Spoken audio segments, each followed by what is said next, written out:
Good evening everyone. A very good evening to all of you बच्चों. We are live on the Creatrix channel with the लक्ष्य batch for GATE 2022 Power Electronics और आ गए हैं उस topic पे जिसका आप सभी को बेसब्री से इंतजार था, फेज कंट्रोल्ड कन्वर्टर या फिर कहिए रेक्टिफायर।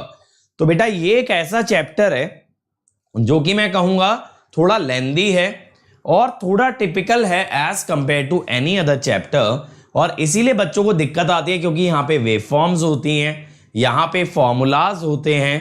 तो मैं आपको इस बार यार ये डिफरेंट वे में कोशिश करूंगा कि वेवफॉर्म काफी डीप में आपको समझाऊं, काफी ज्यादा टाइम देके एक एक ग्राफ हम ड्रॉ करें, अच्छे से समझें कि वो ग्राफ कैसे आया, उसमें क्या पॉइंट्स हमें याद रखने चाहिए एग्जाम पॉइंट ऑफ व्यू से। ये सारी चीजें मैं करवाता चलूंगा, लेकिन आपको ना सारी क्लासेस करनी पड़ेंगी बेटा, तभी ये चैप्टर पकड़ में आएगा।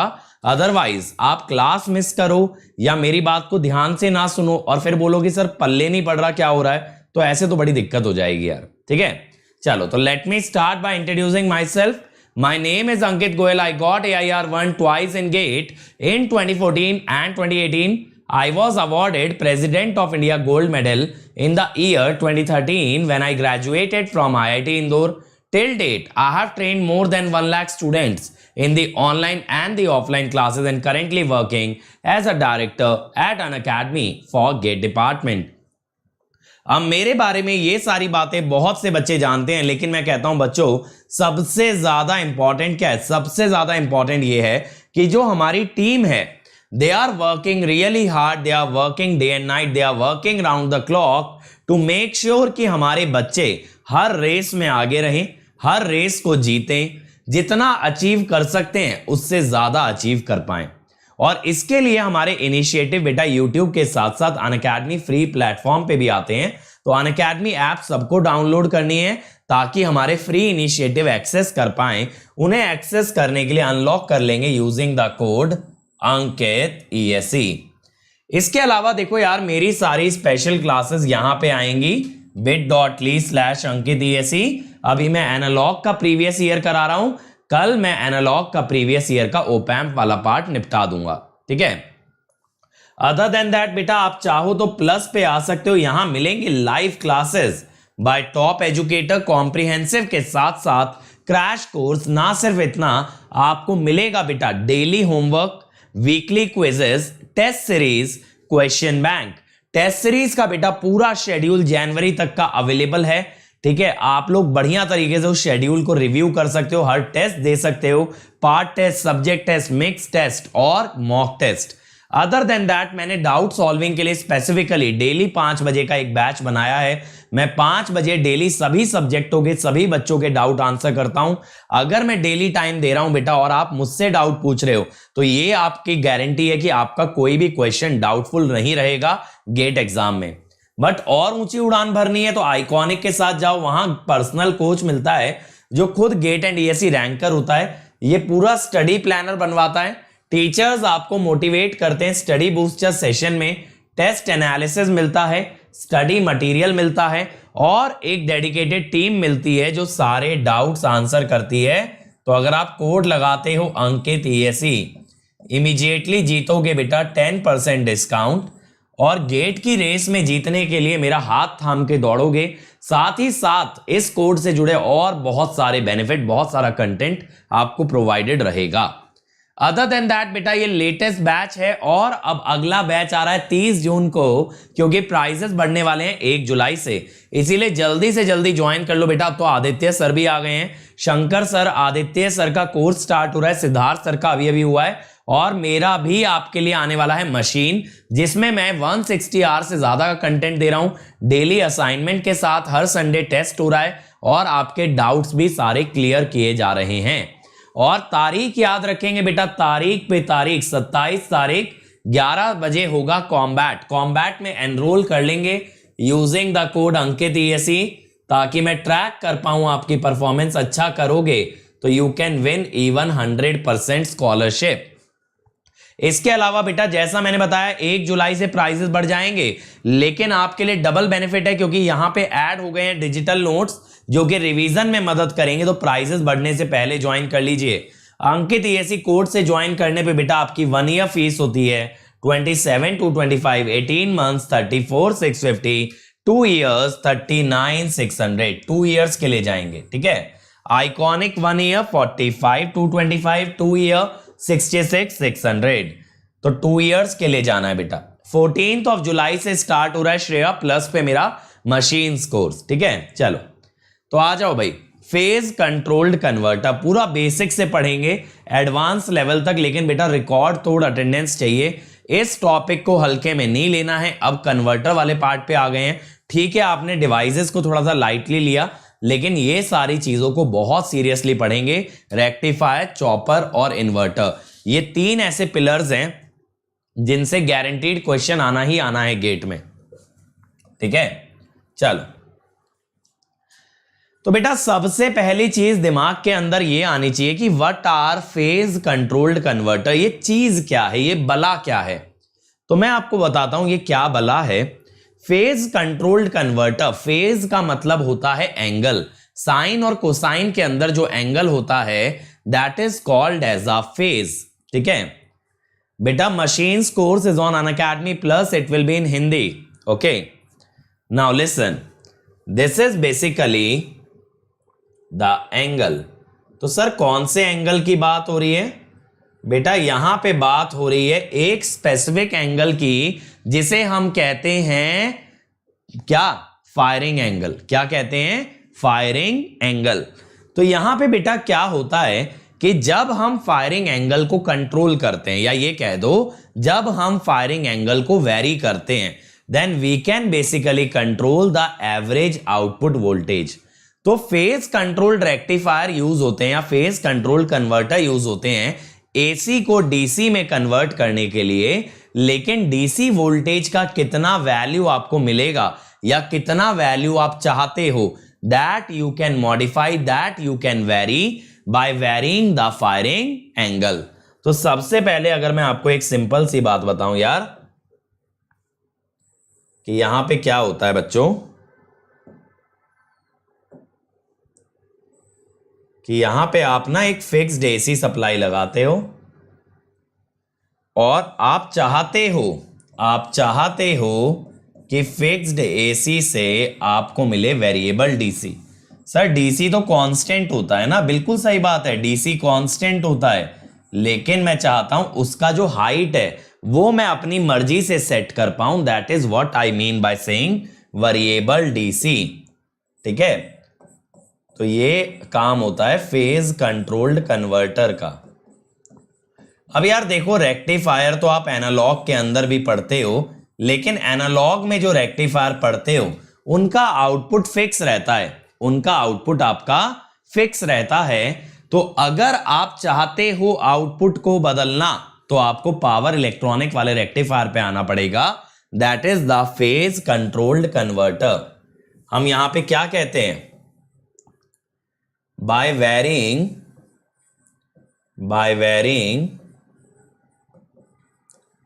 the firing angle, by varying the firing angle of SCR, we can vary the level of DC output voltage. We can vary the level of DC output voltage. और इसी चीज को बोला गया बेटा फेज कंट्रोल्ड कन्वर्टर, ठीक है। इसी चीज को क्या बोला गया? Phase controlled converter. अब यहां पे यानी कि हम क्या कंट्रोल कर रहे हैं? Output voltage by means of the firing angle. मैं ये भी आपको लिखवा देता हूं भाई, varying DC voltage, varying DC voltage implies varying the level of DC output.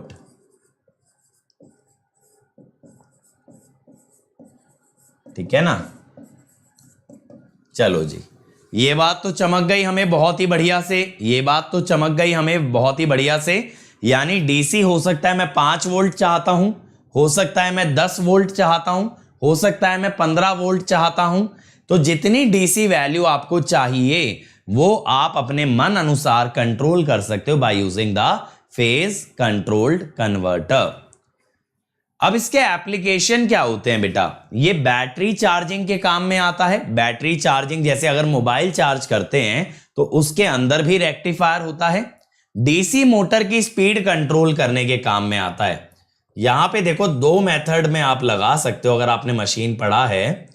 One is called as the armature voltage control, यानी कि आप जो उसका टर्मिनल वोल्टेज है तो हम क्या बोलते हैं?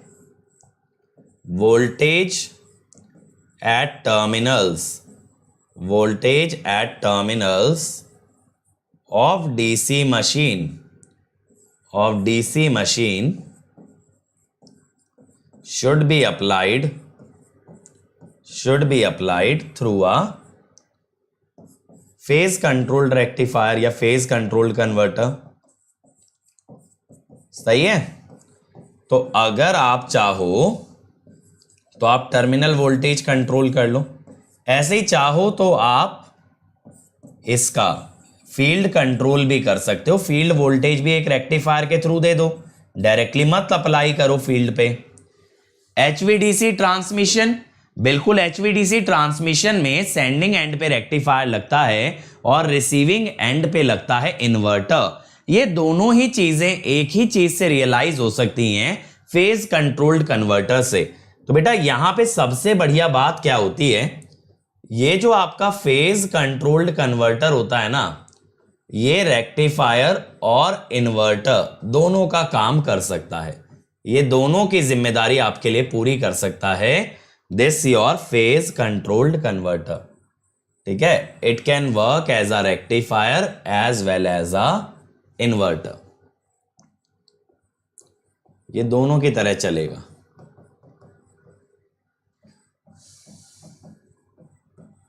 ठीक है, तो इसीलिए ये एचवीडीसी में लग जाता है कि सेंडिंग एंड पे क्या काम होगा? एक रेक्टिफायर का, और रिसीविंग एंड पे ये काम करेगा इन्वर्टर का। और भी बहुत सारे इसके एप्लीकेशंस होते हैं, बट मेजरली आप कह सकते हो battery charging, speed control and HVDC transmission.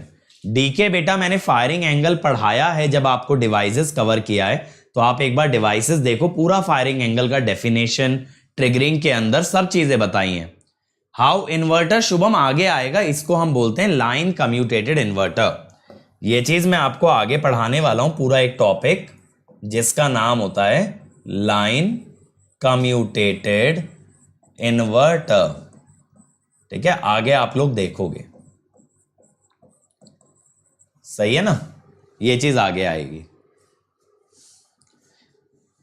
हम लोग के घर में इन्वर्टर में रेक्टिफायर और इन्वर्टर दोनों होता है, बिल्कुल कह सकते हो बेटा। इस पे भी कभी वीडियो बना देंगे अलग से कि हमारे घर का यूपीएस कैसे काम करता है।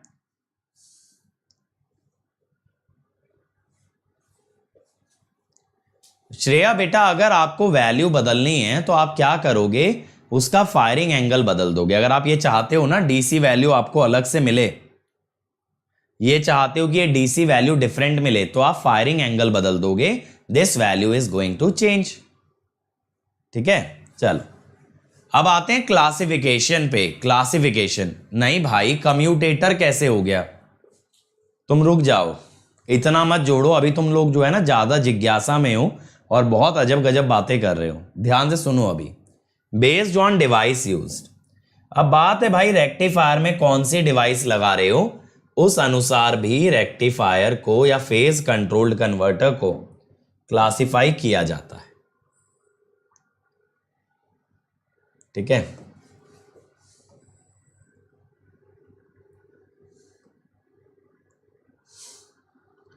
यहां पे कोई सिलेक्ट करने का टूल आता है क्या?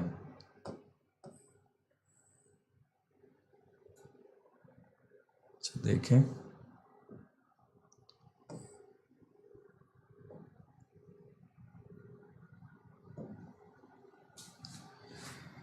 चलो तो यहां पे बेटा अगर आप यूज कर रहे हो सिर्फ और सिर्फ डायोड्स का, जैसे आप एनालॉग के अंदर यूज करते हो ना, तो डायोड्स में तो फायरिंग एंगल का कोई कॉन्सेप्ट ही नहीं है। यानी कि डायोड्स के अंदर आप जो भी करो डायोड फॉरवर्ड बायस होते ही ऑन हो जाएगा। जैसे ही फॉरवर्ड बायस होगा तुरंत ये चालू हो जाएगा। तो यहां पे अगर आप बेटा फिक्स्ड एसी सप्लाई दे रहे हो तो आपको फिक्स्ड डीसी ही मिलेगा, अपने मन अनुसार इसको नहीं बदल सकते, नहीं बदल पाओगे मेरे भाई। ठीक है, अब बात करें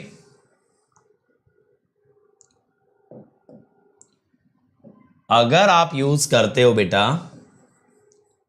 डायोड, या फिर चलो इसमें एक काम करो, इसमें यूज करते हो अगर SCR, सिर्फ SCR, तो SCR पे तो आपका कंट्रोल है भाई, आप जब चाहोगे तब ऑन होगा SCR, राइट। आपकी मर्जी के बिना SCR ऑन नहीं होने वाला, हम उसे गेट ट्रिगरिंग करेंगे। तो यहां पे क्या होता है, अगर हम फिक्स्ड एसी देते हैं तो SCR का फायरिंग एंगल वेरी करके we can obtain variable DC. ठीक है, वेरिएबल डीसी।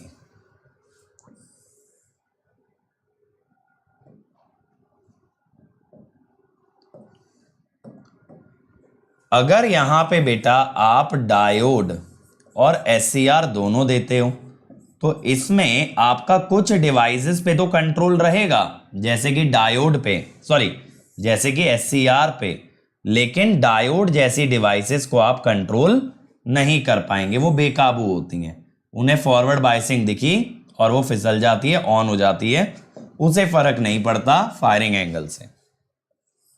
लेकिन SCR के कारण आपको वेरिएबल डीसी मिल सकता है,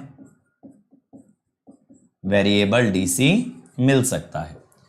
ठीक है, तो यहां पे तीन पॉसिबिलिटी बनती हैं, या तो सिर्फ आप डायोड यूज करें, या तो आप सिर्फ SCR यूज करें, या फिर आप डायोड और SCR दोनों यूज करें।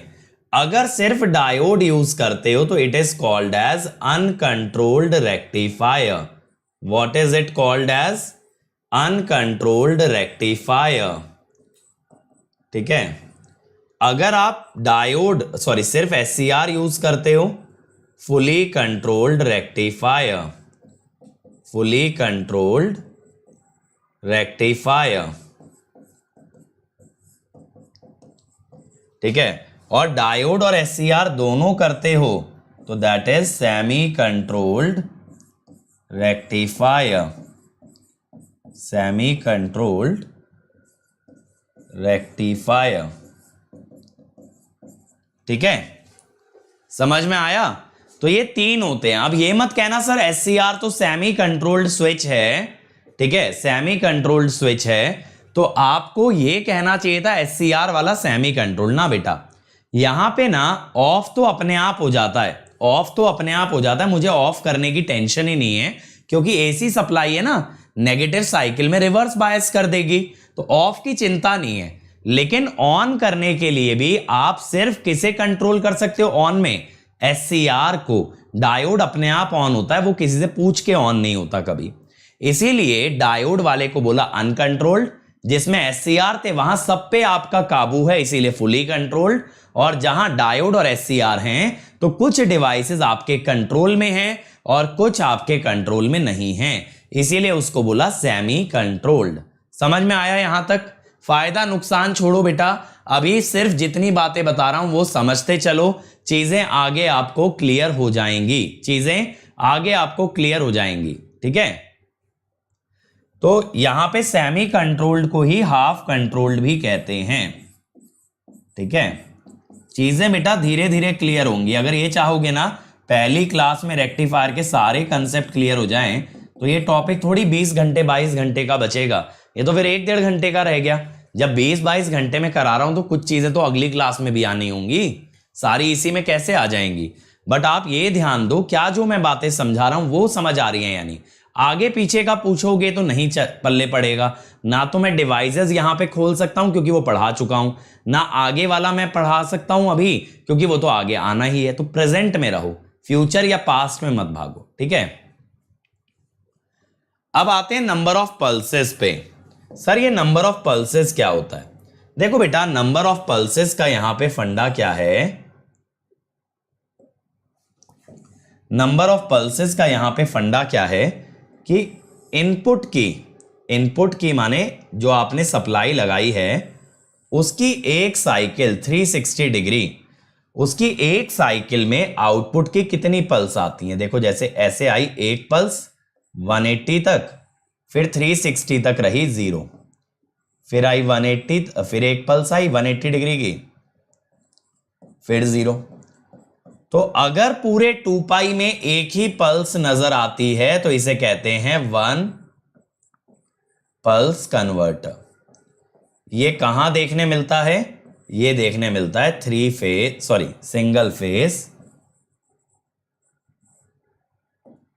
Single phase half wave rectifier, ये वहां देखने मिलता है। अब ऐसे ही मेरे बच्चे, अगर इनपुट के 360 डिग्री में, इनपुट की एक साइकिल में, एक पूरी साइकिल में इनपुट की अगर 2 पल्स आए, कैसे 1 2, ठीक है, इस टाइप से 1 2 1 2 1, तो देखो 2 पाई तक 2 बार रिपीट हो गई ना, तो इसे कहते हैं 2 पल्स कन्वर्टर। क्या कहते हैं? 2 पल्स कन्वर्टर। यह होता है single phase full wave rectifier, single phase full wave rectifier. ऐसे ही बच्चों अगला होता है हमारा 3 पल्स। आप तो सोचोगे सर तो नेचुरल नंबर की फॉर्म में चल दिए 1 2 3 4, है ना, गाना मत गाने लगना। देखो यहां पे एक साइकिल में ना 120 डिग्री की, 2 पाई बाई 3 लिखूंगा तो इतना क्लियर नहीं होगा, 120 डिग्री की 3 पल्स आती हैं 360 डिग्री में, तो इसे बोलते हैं 3 पल्स कन्वर्टर, 3 पल्स कन्वर्टर। ये होता है एक्चुअली आपका 3 फेस हाफ वेव रेक्टिफायर, ठीक है।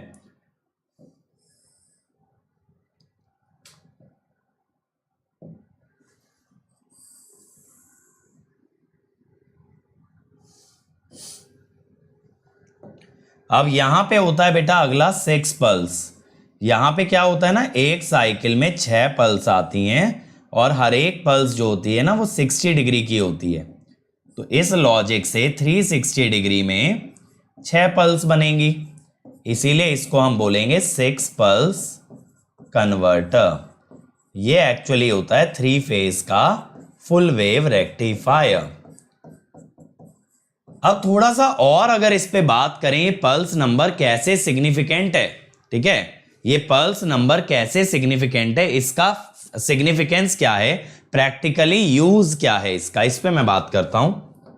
अब देखो सबसे पहली चीज कि पल्स नंबर होता क्या है। पल्स नंबर का डेफिनेशन अगर हम लिखें तो पल्स नंबर का मतलब एक्चुअली ये है बेटा कि इनपुट की एक साइकिल में आउटपुट कितनी बार रिपीट हुआ, यानी 360 डिग्री में आउटपुट कितनी बार खुद को रिपीट करता है, that is called as a pulse number. तो हम क्या कहते हैं, the number of times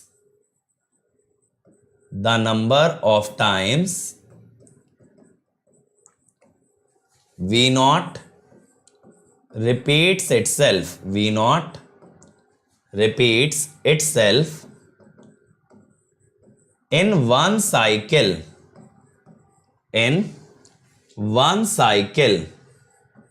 of input voltage or we can say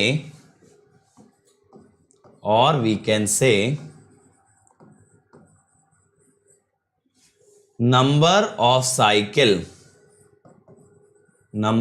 cycles of output voltage in one cycle of input voltage, right. कितनी बार रिपीट हो रहा है माने कितनी साइकिल आ रही हैं। अब यहां पे बेटा एक चीज समझना, अगर 360 डिग्री में 3 साइकिल आई या 3 बार रिपीट हुआ माने के इसका पीरियड क्या था। 3 पल्स कन्वर्टर में देखो पीरियड क्या था 120 डिग्री, यानी 360 बाय नंबर ऑफ पल्सेस। ऐसा सोचो ना, यहां टोटल साइकिल होती है 360 डिग्री की, उसमें 3 पल्स आई तो एक पल्स कितने की बनी 120 की, यानी 360 divided by the number of pulses या divided by the pulse number is the period of output. तो मैं कहता हूं time period of output is time period of input by pulse number. Pulse number हमने लिखा P। अब अगर आप रेसिप्रोकल ले लो तो F not is P F I. क्या हो गया, F not is P F I. तो ये फायदा होता है, देखो यहां पे ये एक लॉजिक होता है या ये कह दो पल्स नंबर का एक प्रैक्टिकल यूज होता है। आपसे अगर ये पूछा जाए कि भैया आउटपुट की फ्रीक्वेंसी क्या है, it is P times the input frequency. ठीक है, this is called as output frequency और रिपल फ्रीक्वेंसी ऑफ आउटपुट।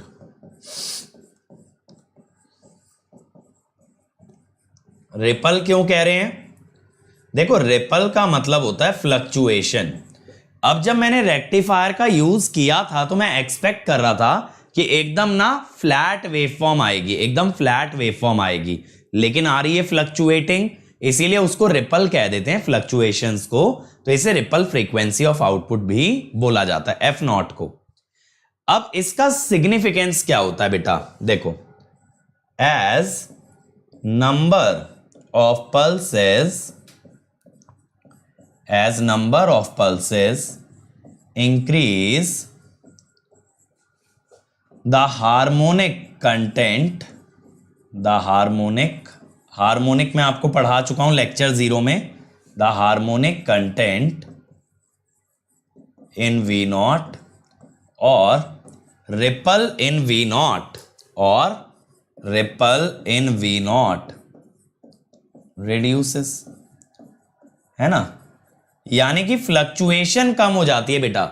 अगर आप लोग ये कहोगे कि भैया आपने पल्स नंबर बढ़ाया, जैसे देखो 6 पल्स में काफी कम फ्लक्चुएशन है, 3 पल्स में ज्यादा है, 2 पल्स में उससे भी ज्यादा आएगी। तो जैसे जैसे आप पल्स नंबर बढ़ाते जाओगे आपका ये फ्लक्चुएशन घटने लगेगा।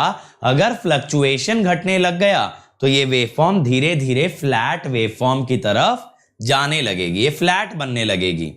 तो आप तो कहोगे फिर तो सर हायर पल्स नंबर ही यूज होना चाहिए, हायर पल्स नंबर ही यूज होना चाहिए, लोअर का यूज ही क्यों करें। बेटा हायर के केस में आपके नंबर ऑफ डिवाइसेस भी बढ़ते हैं, ठीक है। For higher pulse number more devices are required,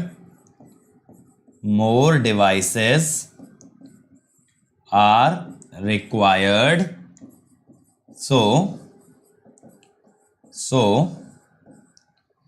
cost increases,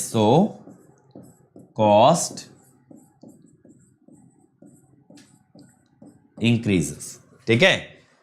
higher pulse number में जब आपको ज्यादा डिवाइसेस लगेंगे तो कॉस्ट भी बढ़ेगी भाई, है ना, समझ में आया। ऐसे तो वरना हम सोचें कि हमें तो ज्यादा से ज्यादा पल्सेस लेनी चाहिए। तो आपको मैं ये भी बता दूं बेटा, HVDC के अंदर 12 पल्स का कन्वर्टर यूज होता है। इन HVDC 12 pulse converter is used, ठीक है।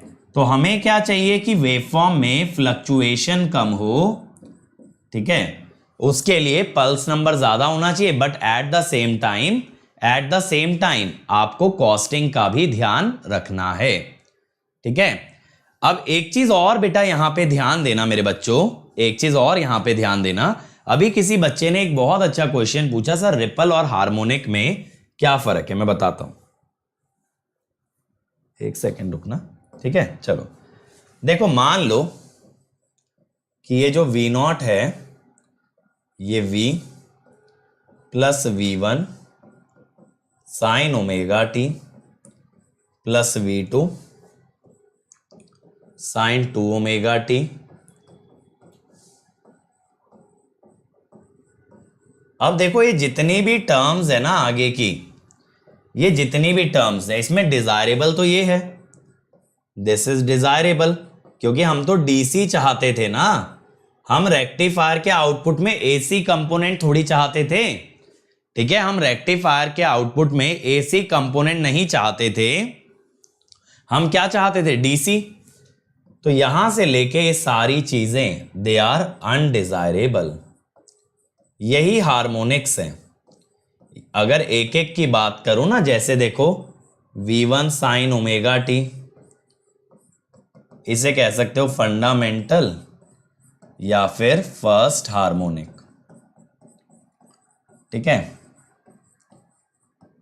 V2 साइन 2 ओमेगा टी,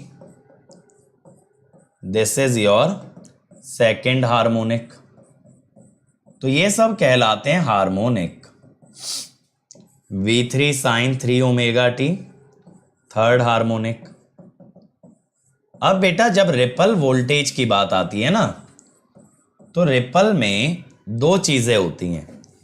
एक तो होता है RMS वैल्यू ऑफ रिपल।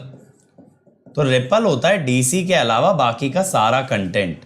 तो डीसी के अलावा सारा कंटेंट कैसे निकालोगे, V1 square by 2, V2 square by 2, ठीक है, V3 स्क्वायर बाय 2, इस टाइप से। ये तो होता है रिपल का RMS। एक होता है बेटा peak to peak ripple. Peak to peak ripple का मतलब ये होता है कि आउटपुट पे जो आपका ग्राफ आएगा ना V0 का जो ग्राफ आएगा, वहां मैक्सिमम में से अगर मिनिमम वोल्टेज सब्ट्रैक्ट कर ली जाए, that is called as peak to peak ripple. ये दो चीजें होती हैं रिपल के अंदर। तो अगर रिपल की बात करें, रिपल का मतलब होता है fluctuation, and that fluctuation is only generated due to harmonic. अगर हार्मोनिक नहीं होते तो ग्राफ हमारा एकदम फ्लैट डीसी होता। Ripple means fluctuation. अब क्लियर है रिपल का मतलब? रिपल और हार्मोनिक का मतलब क्लियर है? Ripple means fluctuation about DC value, ठीक है। इफ हार्मोनिक्स वर एब्सेंट,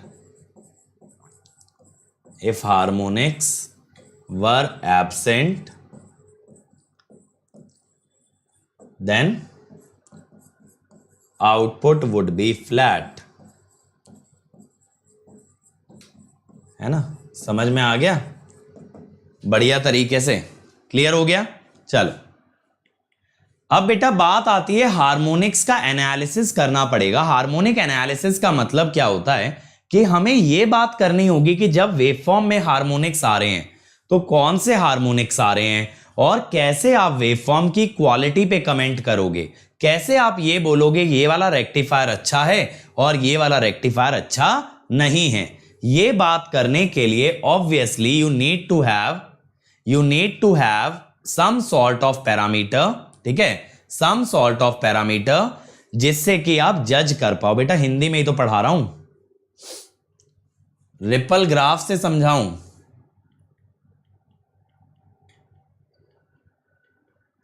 देखो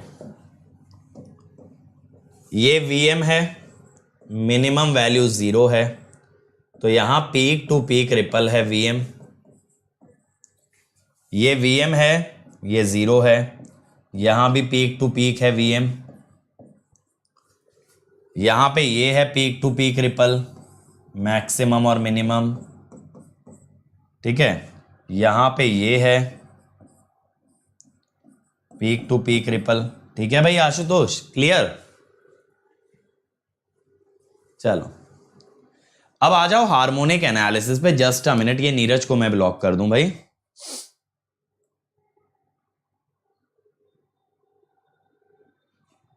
चलो अब हार्मोनिक एनालिसिस में बेटा दो तरफ एनालिसिस किया जाएगा, डीसी साइड भी और एसी साइड भी। डीसी और एसी दोनों जगह एनालिसिस करना जरूरी है। अब डीसी के अंदर क्या होगा, हाँ बेटा, पल्स नंबर बढ़ने से एवरेज वैल्यू भी बढ़ती है। अब डीसी के अंदर मान लो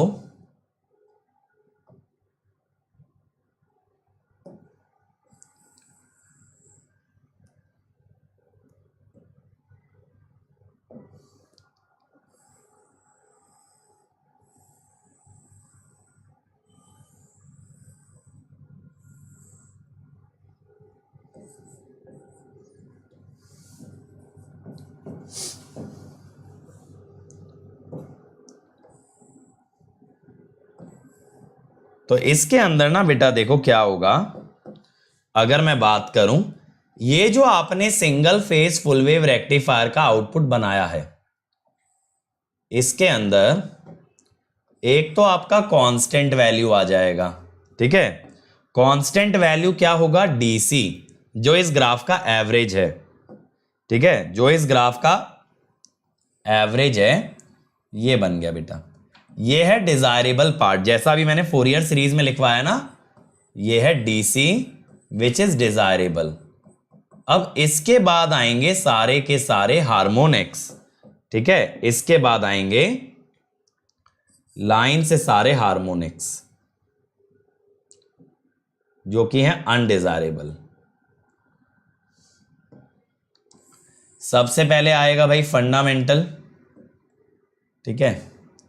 वैसे यहां पे जो शुरुआत होगी ना वो सीधे सेकंड हार्मोनिक से होगी। सर ऐसा क्यों, ये नहीं समझ आया सर, सेकंड हार्मोनिक से क्यों होगी, मैं बताता हूं बेटा। यहां पे हुआ क्या है एक्चुअली, समझना, यहां पे जो आपका आउटपुट बन रहा है ना, उसकी फ्रीक्वेंसी डबल हो गई है। देखो मैं यहां पे क्या कह रहा हूं कि पल्स नंबर 2 है, जिस कारण से आउटपुट की frequency 2 times the input frequency है। तो हार्मोनिक फ्रीक्वेंसी होती है फंडामेंटल के मल्टीपल में, यानी NF0 which is 2NFi. So all harmonics are even harmonics. समझ में आई बात, सारे के सारे इवन होंगे। अगर आप इनपुट फ्रीक्वेंसी के रिस्पेक्ट में देखो तो ऑर्डर क्या बन रहा है, 2n। n को 1 रखोगे तो सेकंड हार्मोनिक, n को 2 रखोगे तो फोर्थ हार्मोनिक, n को 3 रखोगे तो सिक्स्थ हार्मोनिक। इस अनुसार सारे के सारे हार्मोनिक क्या होंगे, इवन हार्मोनिक होंगे, ठीक है, इवन हार्मोनिक होंगे। ये बात क्लियर हुई। आउटपुट पार्ट तो ओनली पॉजिटिव साइकिल आ रहा है। सुमित बेटा इसके लिए तुम्हें सिग्नल का पूरा फोरियर सीरीज पढ़ना पड़ेगा मेरे बच्चे। क्या होता है सिग्नल के अंदर, हम ये कहते हैं कि जब भी कोई पीरियोडिक फंक्शन है, जब भी कोई पीरियोडिक फंक्शन होता है, then it can be represented as a sum of sinusoidal signal, as a sum of sinusoidal signal. तो वही चीज हम कर रहे हैं। कोई भी फंक्शन पीरियोडिक हो बेटा, नॉट नेसेसरी साइन, आपके साइन की जगह अगर स्क्वायर वेव है, ट्राइंगल वेव है, कुछ भी है, सबको साइन के टर्म्स में एक्सप्रेस किया जाता है। It just needs to be periodic, और उसी चीज का मैं यूज कर रहा हूं, है ना। इसका प्रॉपर एक्सप्लेनेशन, प्रॉपर डेरिवेशन है यार जो फोरियर ने दिया है। विशाल सर, पंकज सर, किसी से भी पढ़ लो, सब लोग आपको बढ़िया से बताएंगे ये बात, है ना। पंकज सर का भी इवन के स्टार्ट ही होने वाला होगा आपका फोरियर सीरीज की, अगर मैं बात करूं। अब बेटा देखो यहां पे क्या होगा, पहले आएगा सेकंड हार्मोनिक। सेकंड हार्मोनिक ऐसे आ गया, ठीक है।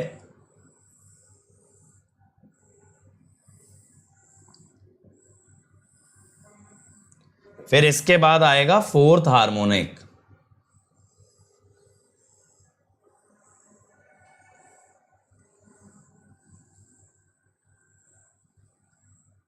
ये आ गया। इसके बाद आएगा सिक्स्थ हार्मोनिक। अब ये मत कहना सर दिख नहीं रहा, जितना हार्मोनिक का ऑर्डर बढ़ता जाता है उतना हार्मोनिक की वैल्यू घटती जाती है, ठीक है। तो यानी सबसे खतरनाक हार्मोनिक कौन सा, अभी कोई पूछ भी रहा था, जिसका ऑर्डर सबसे छोटा है ना। इसके बाद और भी आएंगी चीजें, और भी हार्मोनिक आएंगे, लेकिन हमेशा जान लेना the most dangerous harmonic is that which is of the lowest order. जितना छोटे ऑर्डर का हार्मोनिक उतना ही ज्यादा उसका नुकसान। अब यहां पे अगर हम बात करें इसके एनालिसिस की बेटा, तो इसके एनालिसिस में क्या होता है, इसके एनालिसिस में हम कहते हैं, जैसे देखो V0t, हमने बोला V0 प्लस सेकेंड हार्मोनिक से आना चालू हुआ है। समझ में आया ना इवन हार्मोनिक क्यों आ रहे हैं, क्योंकि सारे जो होते हैं ना वो वेवफॉर्म के फ्रीक्वेंसी के मल्टीपल में आते हैं। सारे हार्मोनिक जो हैं वेवफॉर्म फ्रीक्वेंसी के मल्टीपल में आते हैं। जब वेवफॉर्म की फ्रीक्वेंसी ही डबल हो गई तो सारे डबल के मल्टीपल में आए, तो कौन से हार्मोनिक बने, इवन हार्मोनिक। ठीक है, तो इस टाइप से आएंगे बेटा, जिसमें से आप ये बात बहुत अच्छे से जान चुके हो, दिस इज डिजायरेबल। अभी मैंने बताया था ना रिपल एक्सप्लेन करते हुए, and all these are undesirable. ठीक है, ऑल दीज आर अनडिजायरेबल। अब यहां पे बेटा मैं कहता हूं V0 average is actually V0। ठीक है, और मैं कहता हूं जो अनडिजायरेबल टर्म्स हैं उनका RMS बताना जरा। H का मतलब हार्मोनिक्स, तो आप लिखोगे sir V2 square by 2, V4 square by 2 and so on. अगर मैं आपसे कहता कि मेरे भाई मुझे टोटल RMS बता दो, टोटल RMS आप क्या बताते, V0 स्क्वायर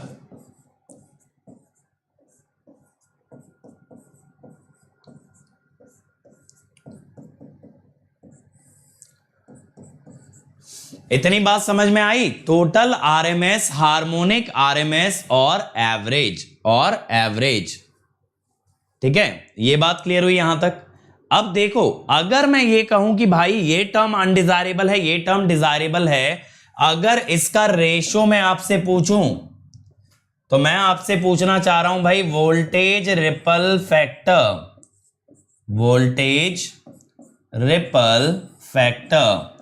तो वोल्टेज रिपल फैक्टर की डेफिनेशन बेटा ये होती है, it is the harmonic RMS by average, यानी basically undesirable term by the desirable term. तो अगर आप देखें, यहां पे ध्यान से देखना बच्चों, यहां पे ध्यान से देखना, ये वेवफॉर्म या ये फंक्शन मुझे चाहिए यहां से, कैसे चाहिए होगा, कैसे निकालोगे, कैसे निकालेंगे सर, इसमें से V0 हटा दो तो हार्मोनिक RMS बन जाता है सर, बिल्कुल बन जाता है बेटा। अगर टोटल RMS में से DC वैल्यू या एवरेज वैल्यू हटा दी जाए then we get the harmonic RMS। तो क्या मैं ऐसा कह सकता हूं मेरे बच्चों, V0 RMS का square minus V0 square under root. मुझे बताना ये चमका या नहीं चमका। पहले देखो इसका स्क्वायर करो, ये रूट हट जाएगा, फिर V0 स्क्वायर को लेफ्ट हैंड साइड ले जाओ और रूट लाने के लिए वापस से रूट लगा दो। फिर से समझना, इसका स्क्वायर करो, ठीक है, फिर V0 स्क्वायर को लेफ्ट हैंड साइड ले जाओ, ये सारी टर्म बचेंगी, और वापस से रूट लगाने के लिए फिर से रूट ले लो। तो यही तो मैंने किया, and divided by V0।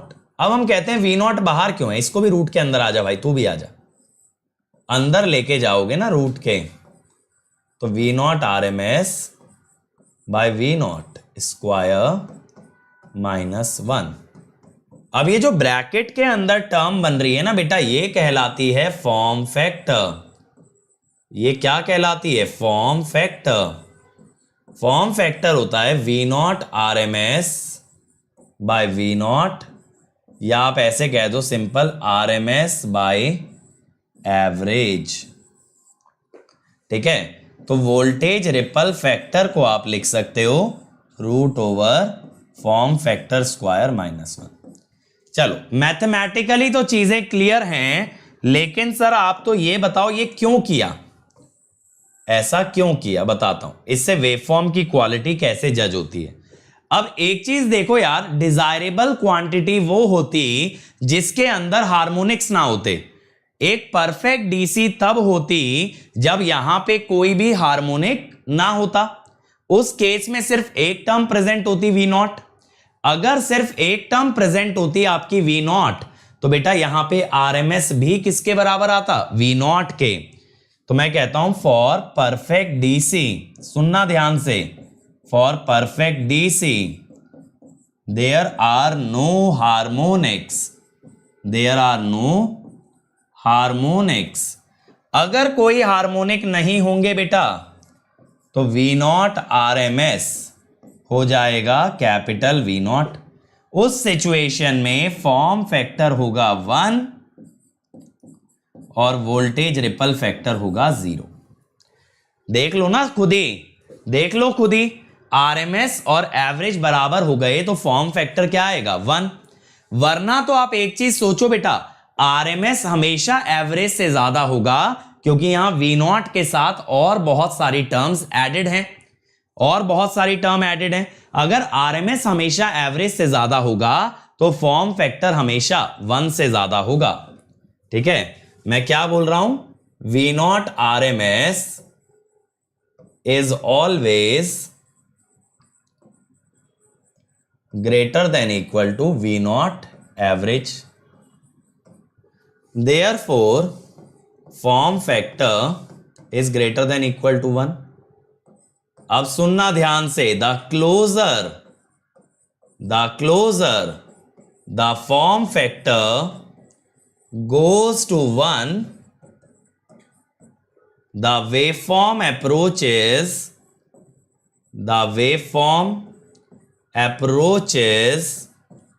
pure DC. The waveform approaches pure DC. ठीक है, वेवफॉर्म प्योर डीसी को अप्रोच करने लग जाता है बच्चों। जैसे जैसे फॉर्म फैक्टर 1 के करीब बढ़ता है या 1 की तरफ जाता है, घटते हुए, बढ़ते हुए नहीं, एक्चुअली घटते हुए जाता है। तो अगर 1 पहुंच गया तो परफेक्ट डीसी है, मतलब भैया वारे न्यारे हो गए। तो अगर आपको किसी वेवफॉर्म की क्वालिटी चेक करनी है तो आप ये चेक करो डीसी वेवफॉर्म में कि फॉर्म फैक्टर 1 के कितना करीब है। ठीक है, तो हम क्या बोल रहे हैं, a form factor is closer to 1, is close to 1, quality of DC waveform is high. समझे कैसे डीसी वेवफॉर्म की क्वालिटी चेक की जाती है? सिंपल है, उसका पैरामीटर जो है फॉर्म फैक्टर, ये बताएगा कि क्या उसकी क्वालिटी है। तो रिपल फैक्टर क्या बताएगा? रिपल फैक्टर बताता है बेटा harmonic content. VRF indicates harmonic content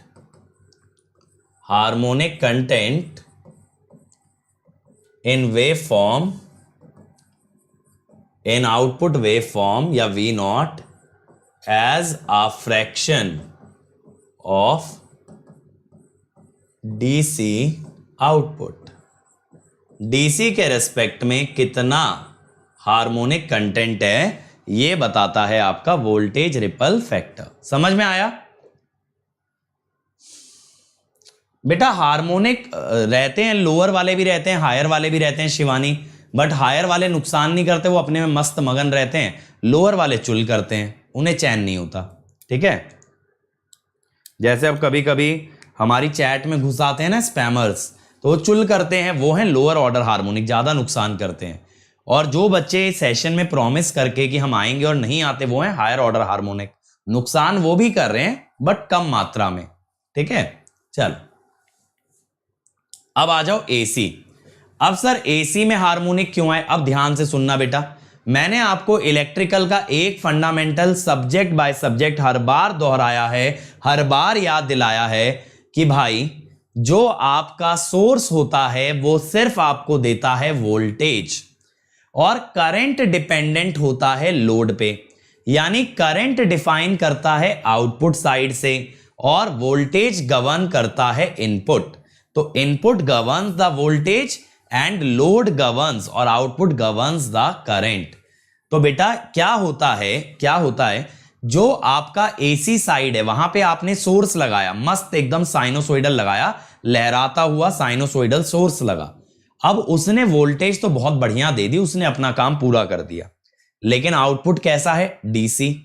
अब ये आउटपुट में जो डीसी करंट है, इस कारण से जो इनपुट में करंट बनेगा वो साइनोसॉइडल नहीं होगा। ध्यान रखना, इनपुट का करंट किस पे डिपेंडेंट होता है? आउटपुट के करंट पे। आउटपुट का वोल्टेज किस पे डिपेंडेंट होता है? इनपुट के वोल्टेज पे। तो वोल्टेज जाता है इनपुट से आउटपुट, करंट आता है आउटपुट से इनपुट। तो जब आउटपुट पे अगर आप एक फ्लैट करंट, एक कांस्टेंट करंट ले रहे हो, तो इनपुट का जो करंट है that can not be sinusoidal. इस कारण से वहां पे करंट में बनेंगे हार्मोनिक्स। समझे? तो ये वाले पॉइंट्स लिखते हैं कुछ। मैंने क्या बोला? वोल्टेज ऑफ आउटपुट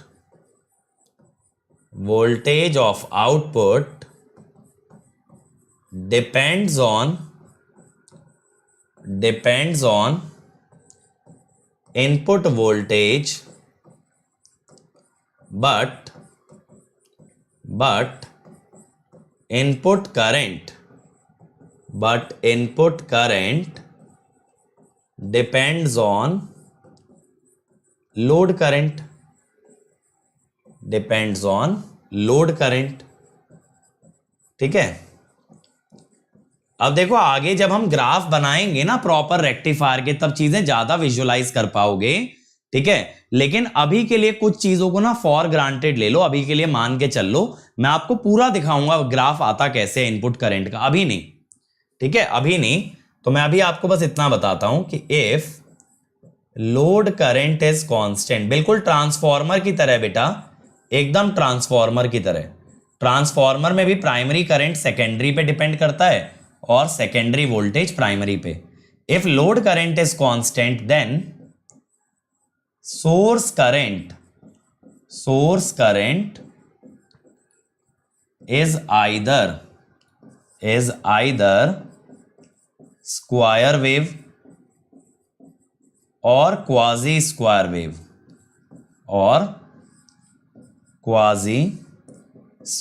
wave ठीक है।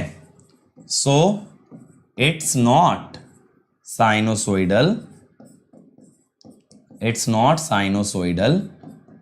and hence contains हार्मोनिक्स, ठीक है। अब मैं मानता हूं यार हार्मोनिक कोई एक अजनबी टर्म नहीं रह जानी चाहिए, इसीलिए मैंने बोला भी था कि ये जो फोरियर सीरीज वाला पार्ट है ना, ये फर्स्ट चैप्टर में काम नहीं आता, काम सेकंड में आता है। तो अगर आपने अब तक भी पढ़ लिया होगा तो भी कोई दिक्कत नहीं है, और चलो अब भी नहीं पढ़ा तो बेटा अभी 2 दिन का गैप आएगा, सैटरडे संडे, क्योंकि अगली क्लास मंडे होगी, मंडे से फ्राइडे चलता है, तो बेटा निपटा लो। क्योंकि अब भी नहीं पढ़ोगे ना तो रेक्टिफायर में बहुत सफर करने वाले हो, ट्रैवल वाला सफर नहीं, दुख वाला सफर, ठीक है। चल तो बेटा यहां पे हार्मोनिक्स तो आ गए, हमें ये बात क्लियर हो गई। तो देखो मैंने एक ग्राफ बना के दिखा रखा है। अगर टोटल करंट आपका स्क्वायर वेव है, अगर स्क्वायर वेव है, तो इसमें एक आई है पर्पल वाली फंडामेंटल, मुझे नहीं पता आपको ब्लू दिख रहा है या पर्पल, बट ये पर्पल है, पर्पल वाली फंडामेंटल आई। फिर ग्रीन वाली आई थर्ड हार्मोनिक। अब सर सीधे थर्ड कैसे? ये भी मैंने फोरियर सीरीज में बताया था। हाफ वेव सिमेट्री जब होती है, यानी जैसा ग्राफ ऊपर वैसा ग्राफ नीचे, जब हाफ वेव सिमेट्री एग्जिस्ट करती है तो सिर्फ ऑड हार्मोनिक आते हैं। तो पर्पल वाली आई फंडामेंटल, फिर ग्रीन वाली आई थर्ड, फिर अगला आया फिफ्थ, येलो वाला, ये आ गया फिफ्थ, ठीक है, चिक चिक झिक झिक करते हुए। और हर एक का एम्पलीट्यूड घटता जा रहा है। सेवेंथ आता तो और छोटा होता, सेवेंथ इनका छोटा भाई है, ठीक है, नाम से बड़ा है लेकिन काम से छोटा है। अब यहां पे बेटा क्या होता है, मैं आपको एक गोल्डन रूल लिखवा दूं जो आपको हमेशा पता होना चाहिए रेक्टिफायर्स के बारे में। The output the output of rectifier, the output of rectifier contains voltage harmonics while input contains current harmonics। ठीक है, इनपुट साइड पे करंट में हार्मोनिक्स होते हैं और आउटपुट साइड पे वोल्टेज में हार्मोनिक्स होते हैं। ठीक है, आउटपुट साइड पे वोल्टेज में हार्मोनिक होते हैं। हाँ, फंडामेंटल को फर्स्ट हार्मोनिक के नाम से भी जाना जाता है। ठीक है, बट जनरली उसे हार्मोनिक इसलिए नहीं बुलाते ना, जैसे एसी साइड पे तो फंडामेंटल डिजायरेबल है। चलो अगर डीसी की बात करें, डीसी में तो फ्लैट वेवफॉर्म डिजायरेबल थी, तो बाकी सारे अनडिजायरेबल थे। लेकिन जब एसी साइड पे बात करें तो अगर फंडामेंटल डिजायरेबल है तो वहां फंडामेंटल डिजायरेबल हो गई, तो उसे हार्मोनिक का नाम देना कहीं ना कहीं एक बेइज्जती वाली बात है, उसके लिए बहुत डिमीनिंग हो जाता है, बुरा मान जाती है, इसलिए ऐसा करना नहीं है ना, डीसी वाले में कह लेना। सही है, चलो अब आगे बढ़ते हैं। हाँ, तो कहां थे भाई हम? तो हमें ये क्लियर हो गया कि भैया वोल्टेज हार्मोनिक होते हैं एसी साइड पे, सॉरी डीसी पे, और करंट हार्मोनिक होते हैं एसी साइड पे। ठीक है, अब यहां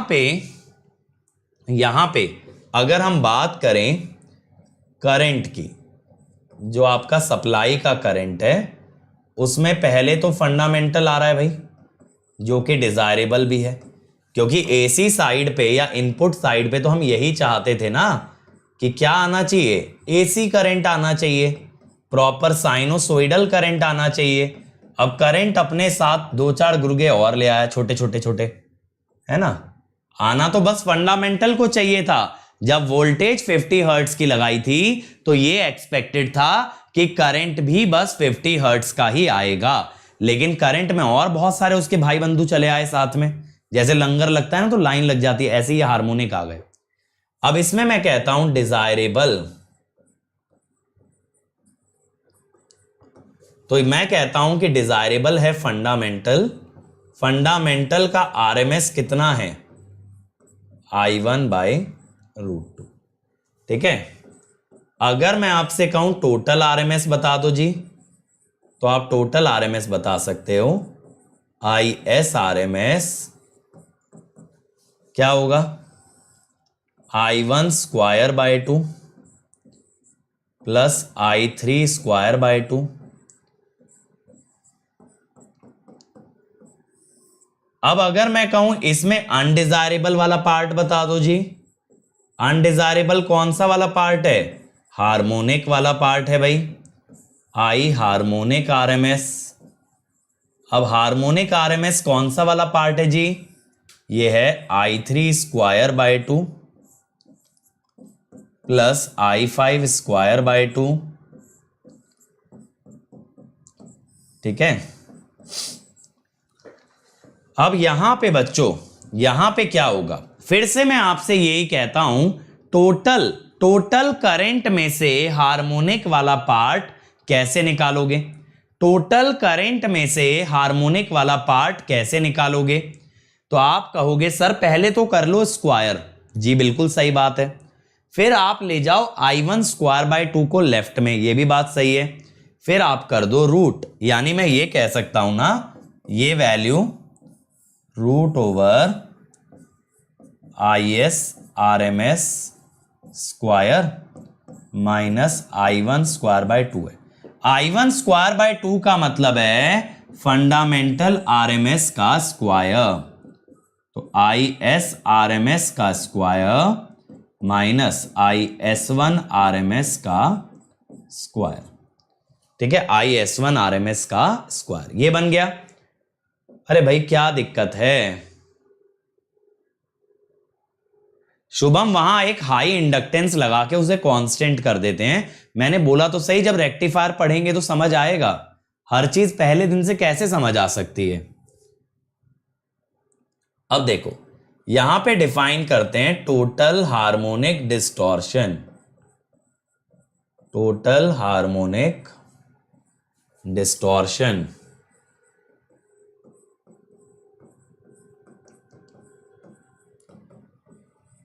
IHRMS बाय, जैसे वहां वोल्टेज रिपल फैक्टर बोला था ना, basically undesirable by desirable, undesirable by desirable. तो इसे शॉर्ट में लिखते हैं THD रूट ओवर ISRMS का स्क्वायर। अभी मैंने लिखवाया ना ये फॉर्मूला कि टोटल में से फंडामेंटल हटा दो तो ये एक्चुअली बन जाता है हार्मोनिक RMS। अब हमने बोला भैया फंडामेंटल हमें बाहर अच्छा नहीं लग रहा, इसको रूट के अंदर ले आइए, तो ये हो गया टोटल RMS। अब इतनी बेसिक मैथ से ये मत कहना ये कैसे हो गया, ठीक है। -1, इसको हम कह देते हैं बच्चों 1/G² -1, ठीक है, where G is distortion factor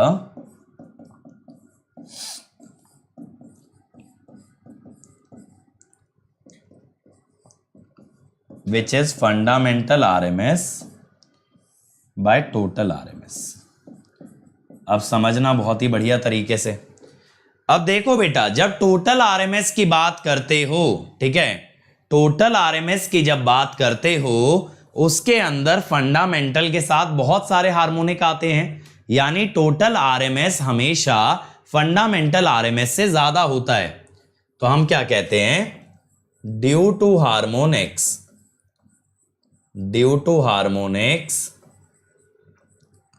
ISRMS is greater than IS1 RMS। इसी कारण से क्या होता है ना, ये जो डिस्टॉर्शन फैक्टर है ये 1 से छोटा होता है और THD 0 से बड़ा होगा। अब हम क्या कहते हैं, फॉर प्योरली साइनोसोइडल करंट, अगर करंट प्योर साइनोसोइड होता, फॉर प्योरली साइनोसोइडल करंट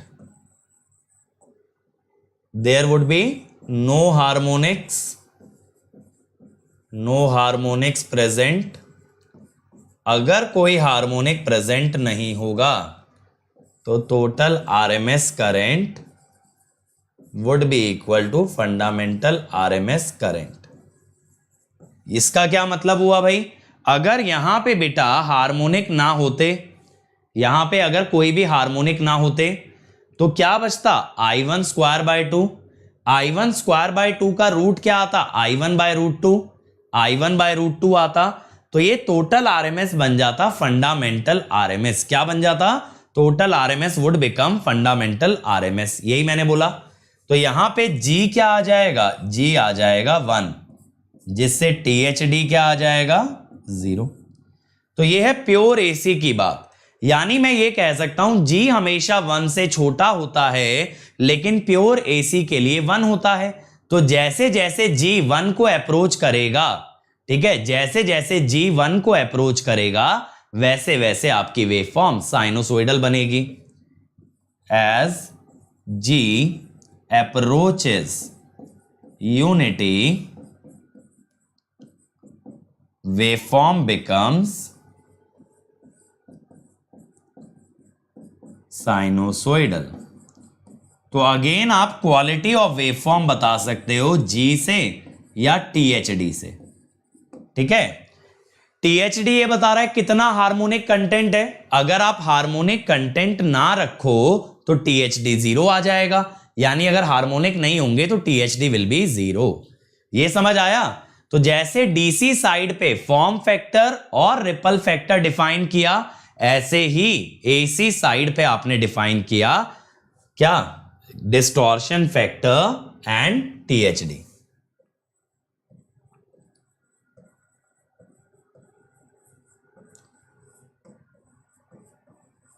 ठीक है, ये इंपॉर्टेंट है, जितना भी अभी तक हमने पढ़ा है वो मैं समराइज करा रहा हूं।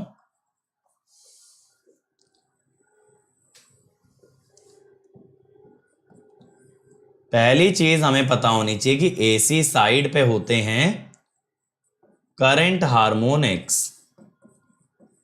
ठीक है, और डीसी साइड पे होते हैं वोल्टेज हार्मोनिक्स। ठीक है, वोल्टेज हार्मोनिक्स। इसके अलावा बेटा, इसके अलावा क्या पता होना चाहिए, डीसी साइड पे आप डिफाइन करते हो form factor V naught R M S by V naught average, ये हमेशा 1 से बड़ा होता है। और आप फिर डिफाइन करते हो voltage ripple factor root form factor square minus 1 as form factor becomes closer to 1,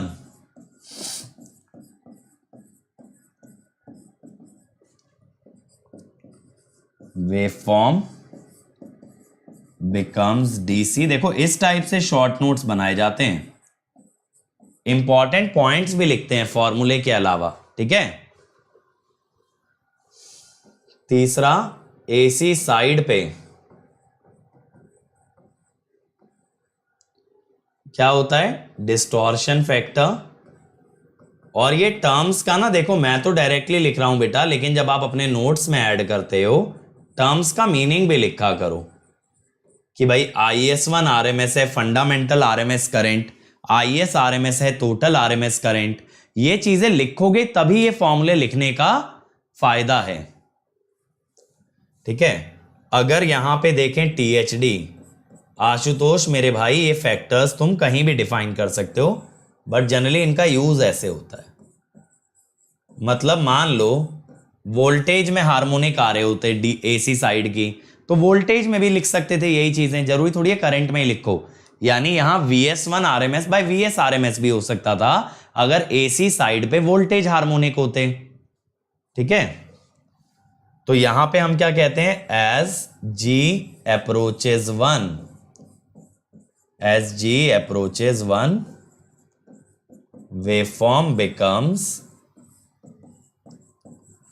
but आपके जो शॉर्ट नोट्स होंगे ना थोड़े इससे ज्यादा डिस्क्रिप्टिव होंगे, समझ गए ना, थोड़े इससे ज्यादा, क्योंकि फॉर्मूले का डिस्क्रिप्शन भी तो लिखोगे। ये फॉर्मूले में क्या है। All the best to all of you, specially Ankit. ठीक है, चलो अब आगे बढ़े।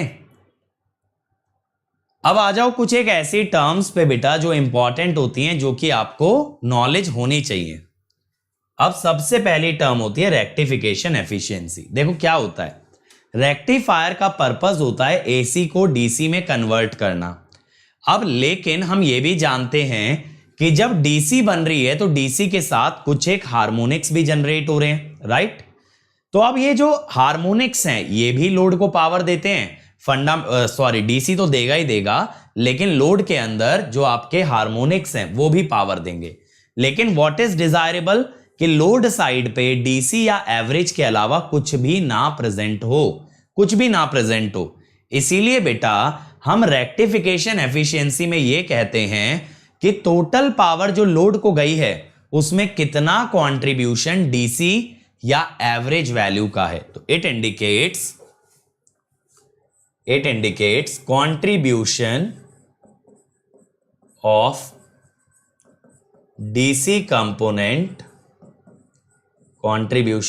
DC component in total power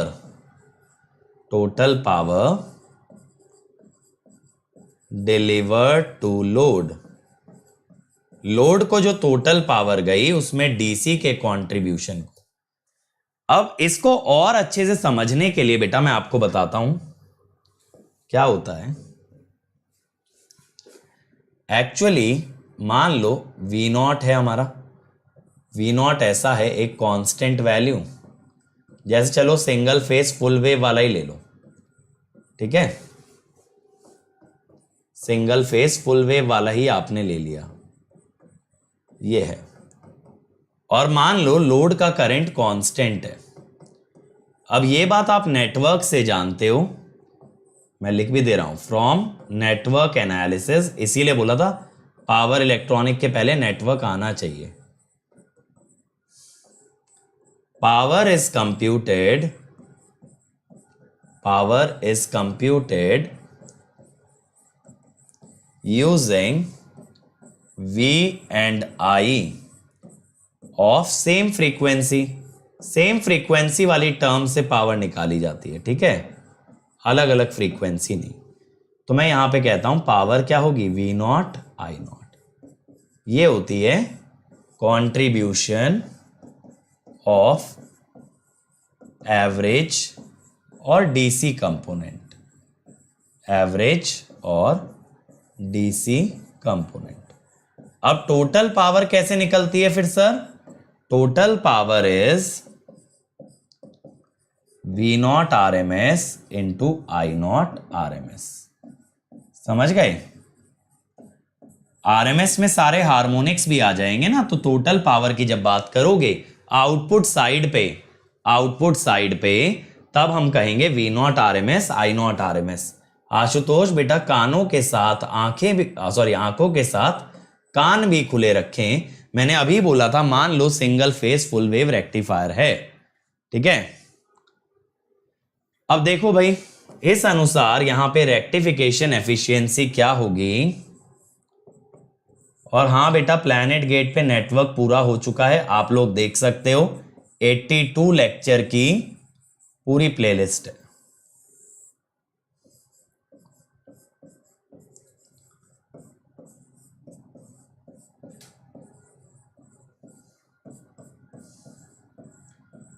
ये होता है, ठीक है।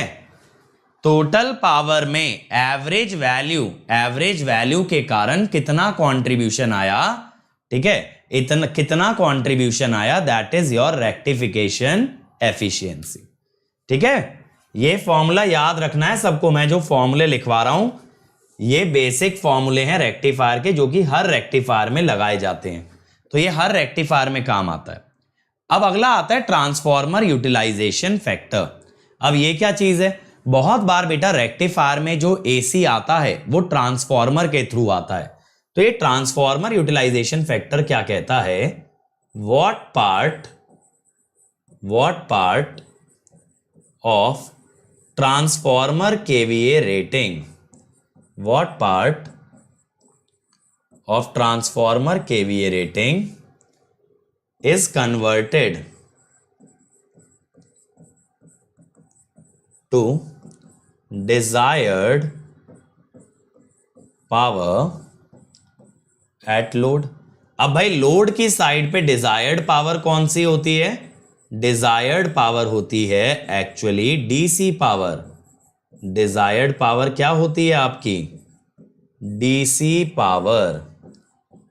तो ये लोड जो है ना बेटा सोर्स साइड पे लगता है। जैसे अगर मैं आपको दिखाऊं, अगर मैं आपको यहां पे दिखाऊं भी ड्रॉ करके,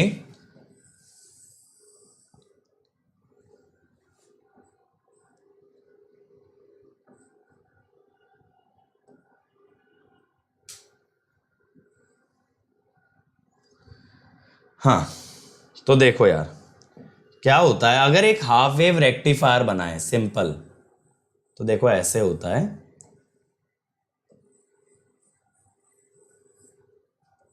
मान लो एक हाफ वेव रेक्टिफायर है,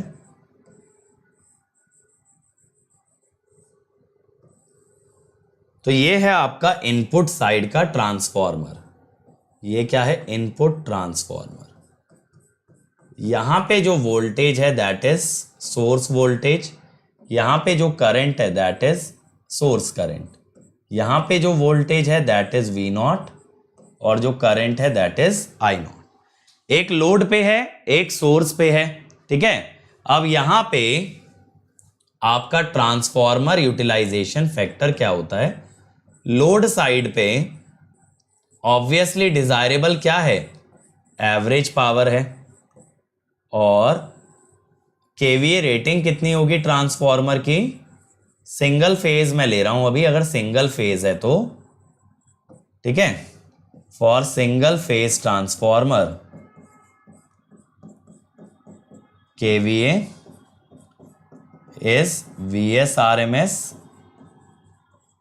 इंटू आईएस आरएमएस, ठीक है, और 3 phase transformer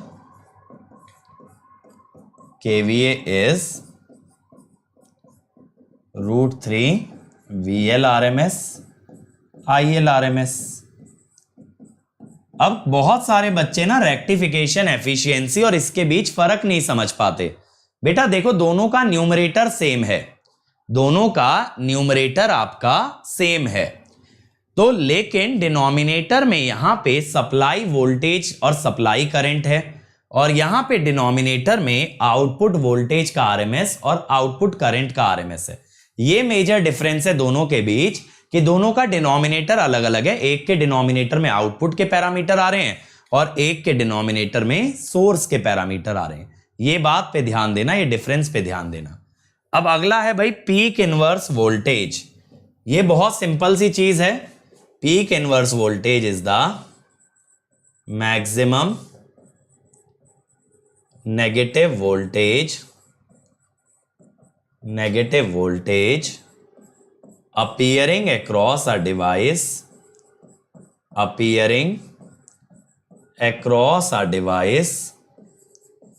in off state, appearing across a device in off state।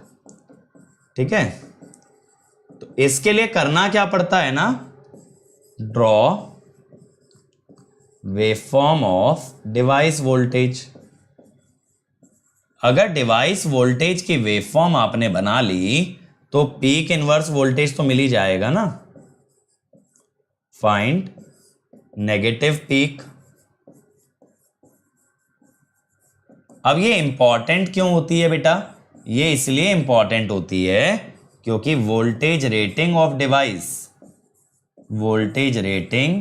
Device must be greater than peak inverse voltage. ठीक है, डिवाइस के अक्रॉस मान लो मैक्सिमम नेगेटिव 100 वोल्ट आ रहा है, तो आप डिवाइस ऐसी लाओ जिसका झेलने की काबिलियत 100 से ज्यादा हो, वरना तो ब्रेक डाउन हो जाएगी भाई, वरना तो ब्रेक डाउन हो जाएगी। इसीलिए पीक इनवर्स वोल्टेज से ज्यादा रेटिंग की डिवाइस लानी पड़ती है। अब फंडामेंटल डिस्प्लेसमेंट फैक्टर, इसका क्या मतलब है? ये एसी साइड पे देखा जाता है। यहां पे सप्लाई वोल्टेज तो बेटा देखो साइनोसोइडल होती है, राइट? ये ऑलवेज साइनोसोइडल होती है, क्योंकि ये तो हम ही लगा रहे हैं ना, हम ही गलत क्यों लगाएंगे? हम लोग खराब वोल्टेज क्यों लगाएंगे? हार्मोनिक वाली अच्छी लगाएंगे। अब देखो, अब क्या होता है, करंट के अंदर हार्मोनिक्स होंगे, मान लो सिर्फ ऑड हार्मोनिक है हाफ वेव सिमेट्री के कारण। आशुतोष बेटा कान खोल के मान लो सिर्फ ऑड हार्मोनिक हैं हाफ वेव सिमेट्री के कारण, ठीक? फिर नहीं तो भूल जाओगे। अब बेटा यहां पे phase shift between fundamental voltage and current कितना है? वोल्टेज में तो एक ही चीज है, उसे फंडामेंटल बोलो या नहीं बोलो क्या फर्क पड़ता है, बट वोल्टेज के अंदर एक ही साइनोसोइडल टर्म है। तो यहां पे फेज शिफ्ट कितना है? φ1। तो ये जो फंडामेंटल डिस्प्लेसमेंट फैक्टर होता है दैट इज cos φ1। क्या है ये? cos φ1। समझ में आया? cos φ1 इसे कहते हैं फंडामेंटल डिस्प्लेसमेंट फैक्टर। ठीक है भाई, अब ये बात क्लियर हो गई। फंडामेंटल डिस्प्लेसमेंट फैक्टर क्या है? वोल्टेज और करंट के फंडामेंटल के बीच का पावर फैक्टर कह सकते हो। इसे एक्चुअली ना एक और नाम से जानते हैं, डिस्प्लेसमेंट पावर फैक्टर। किस नाम से? क्योंकि ये डिस्प्लेसमेंट की वजह से आ रहा है ना, दोनों के बीच की शिफ्टिंग के कारण आ रहा है। फंडामेंटल वोल्टेज और करंट के बीच में जो शिफ्टिंग है उसकी वजह से पावर फैक्टर ही तो बन रहा है cos φ, इसीलिए डिस्प्लेसमेंट पावर फैक्टर। अब input power factor, input power factor क्या होता है? ये भी एसी साइड पे निकाला जाता है, ये भी एसी साइड पे निकाला जाता है। अब एसी साइड पे इनपुट पावर फैक्टर क्या होता है? This is this is real power bye VSRMS ISRMS। Sir ये तो TUF जैसा हो गया ना बेटा, TUF नहीं हुआ। जैसे एक एग्जाम्पल मानो, एग्जाम्पल मान लो रेजिस्टिव लोड है। अब रेजिस्टिव लोड में रियल पावर कैसे आएगी? RMS से आएगी, ठीक है। बट ये क्या है? ये है real power. But DC power, यानी जो पावर DC की वजह से आई है वो ये होगी। तो don't confuse it with TUF, ठीक है। Don't confuse it with TUF। आज का शॉर्ट नहीं देखा क्या भाई? आज कुछ तूफानी करते हैं। Don't confuse input power factor. आज आपको 5 वीडियो मिलने वाली है लर्न इंजीनियरिंग की। Don't confuse input power factor with TUF, ये बात को ध्यान रखेंगे। यहां पे टोटल रियल पावर आती है, टोटल रियल पावर आती है, जबकि TUF में सिर्फ किसका कंट्रीब्यूशन लेते हैं? एवरेज या DC का। दूसरी बात, we assume devices to be ideal and lossless, so real power at input is equal to real power at output। ये मत समझना बेटा DC पावर का मतलब रियल पावर होता है। जैसे मैं आपको एक एग्जांपल से समझाता हूं DC पावर और रियल पावर में क्या फर्क है, ये एक एग्जांपल से समझाता हूं। देखो, जैसे मान लो कि आपकी वोल्टेज कुछ ऐसी है, मान लो एग्जाम्पल है, आशुतोष बेटा एग्जाम्पल है, ठीक, मान रहा हूं, एज्यूम, मान लो। नहीं मानोगे तो भी मानना पड़ेगा, क्या ही तुम्हारे पास रास्ता है। अब करंट मान लो ऐसा है। अब अभी मैंने आपको एक चीज बताया, मान लो करंट में सिर्फ ऑड हार्मोनिक है, ठीक है। आगे के जान दो, कौन ही लिखे आगे के। अब मैं ये कहता हूं रियल पावर, ये आती है सेम फ्रीक्वेंसी वाली टर्म से। एक तो V0 I0, V1 I1 by 2। 2 क्यों आया? RMS बनाने में दोनों में √2 आता, तो मिलकर के बन गया 2, ठीक है। cos phi1, फिर थर्ड हार्मोनिक भी मिले V3 I3 by 2 cos phi3। लेकिन बेटा अगर मैं बात करता सिर्फ DC पावर की, समझे फर्क दोनों में? समझे कि नहीं समझे फर्क बेटा?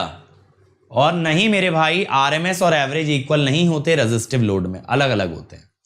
RMS और एवरेज इक्वल होने का मतलब है विनय कोई हार्मोनिक ही ना हो, परफेक्ट DC वेव फॉर्म, ऐसा कैसे हो सकता है? ये क्लियर हुआ? अब फर्क समझ आया दोनों के अंदर क्या फर्क है रियल और DC पावर में?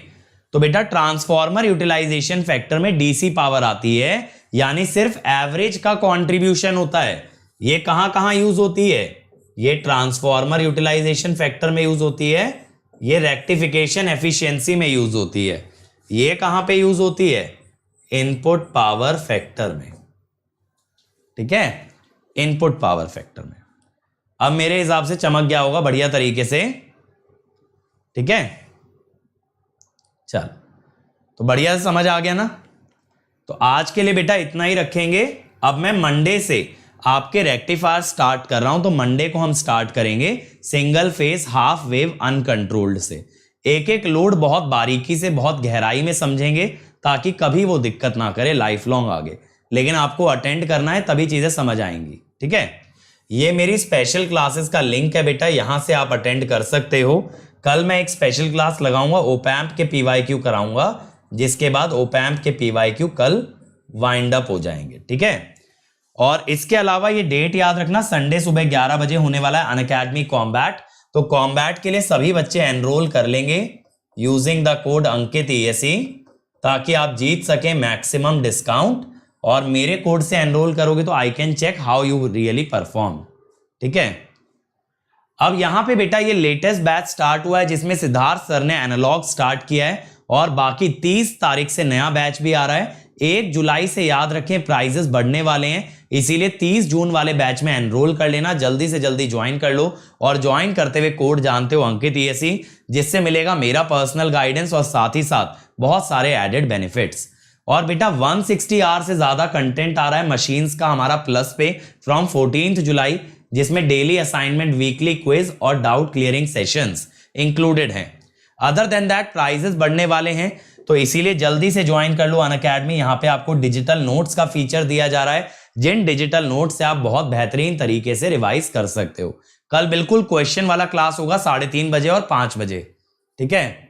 और यहां पे देखो अंकित ESE कोड से अभी के लिए 1 ईयर फीस है 27,225, जो कि बहुत जल्दी बढ़ेगी। 18 months 34,650, 2 years 39,600। Go for 2 years, minimum per month cost, maximum benefit, ठीक है। और iconic for 1 year 45,225, 2 years 66,600। Again बेटा prefer going for 2 years. This is my Unacademy profile, जहां आप मुझे फॉलो कर सकते हो, मैसेज कर सकते हो, and this is my Telegram channel in order to stay connected with me. So thank you everyone, like share subscribe करना ना भूलें, और वीडियो के नीचे कमेंट भी करें कि लेक्चर कैसा लगा, ठीक है। अगर कमेंट करोगे तभी मैं नोट्स शेयर करूंगा, वरना इस वाले वीडियो के नोट्स नहीं शेयर करूंगा। इसीलिए कमेंट जरूर करना, चैट में नहीं, कमेंट सेक्शन में। Thank you everyone.